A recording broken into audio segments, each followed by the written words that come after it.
Welcome to the Canned Wine Podcast, Season 3, Episode 37. And in the Canned Wine Podcast, for those of you who are new to it, it's where we open cans of wine and talk about it. Very simple, very epic as it turns out.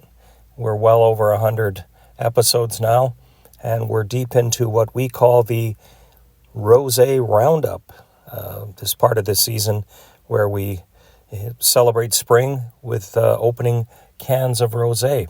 And as always, especially this year, we continue to bring you the world in a can. And today we're leaving the French countryside and heading to Italy. But before we give you the details on that, let's go to our Wine Nerd Word of the Week.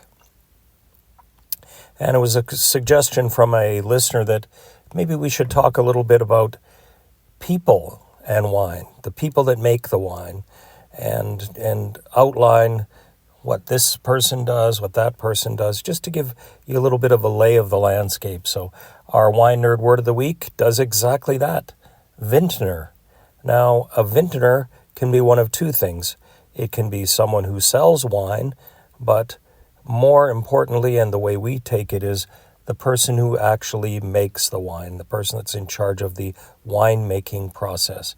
And we're taking this today from the Merriam-Webster Dictionary, bringing it straight to the people. I haven't checked into Dr. Ron Jackson's book, but I'm sure he has a more in-depth view on that. But maybe we'll take next week's Wine Nerd Word of the Week, or Wine Nerd, I guess we call it a Wine Nerd Person of the Week. You know, as we outline these people that are responsible for making the beverages that we all enjoy. And with that, our can of the week is the 200 milliliter Lenterosa Rosé Frizante. And that's an Italian wine. It's 10.5% alcohol by volume, and it has 15 grams per liter of sugar. So it's a fairly dry wine, and they describe it, in fact, as being an extra dry wine. The technical details on this one were a little bit difficult to find, but we did find that it has Glera grape as well as the Pinot Noir, or Pinot Nero, as they would say in Italy. And the Glera grape is our friend that's used the wine, or the grape formerly known as the Prosecco grape. So those two come together in this wine to make, as it turns out, an award-winning combination. The can is very nice. It's small. The 200 ml size is, that's 2 small glasses of wine. Very portable, very pretty. It has a textured label on it that has an Italian sculpture picture on it. So it's very nice, and of course it's pink. Now, it comes out of Veneto, Italy, and to be specifically, it's Valdobbiadene, Italy, is what I'm able to find out. Hopefully I didn't slaughter the pronunciation too much. And where did we get it? Well, this is another one of our partnership with the International Canned Wine Competition in Mendocino County, California. This was a 2024 gold medal winner in the sparkling rosé category. And that means that they achieved a certain number of points to put them above that gold medal bar, so to speak. It, again, isn't a case where you have a gold medal, a silver, and a bronze like the Olympics. You're either very good in the gold medal category, or you don't necessarily qualify there for gold medal. But this one does. So we're very excited to open it and talk about it as we do here. So without any further ado, let's pop this cap and see what's happening.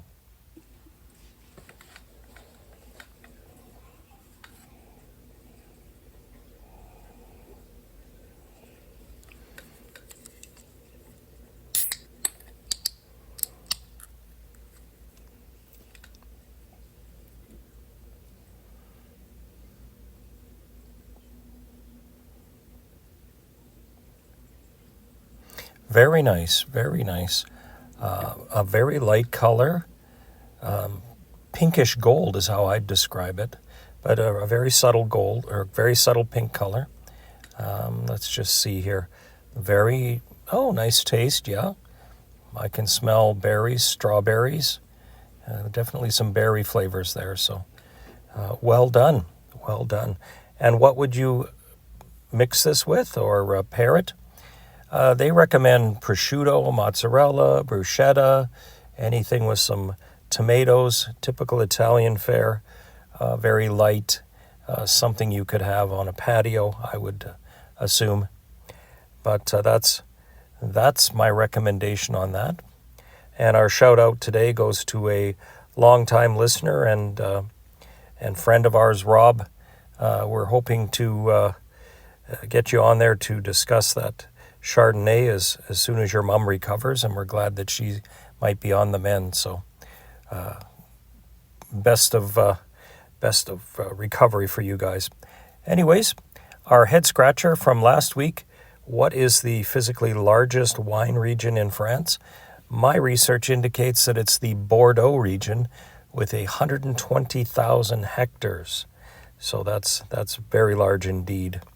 Now, our head scratcher this week is more of a question than a head scratcher itself, but I'm sure you've researched it all because that's what our fans do. Who is your favorite vintner? And we're going with the Merriam-Webster definition of person that makes wine. Do you have one? And why are they your favorite vintner? So share it with us in a comment, and we'll share it in the next episode. Until then, in our closing, we'd like to thank you for tuning into the Canned Wine Podcast, where we open cans of wine and talk about it. Remember to enjoy responsibly, and just because it comes in a can doesn't mean you can drink and drive. The Canned Wine Podcast is a Center Stage production. All rights reserved.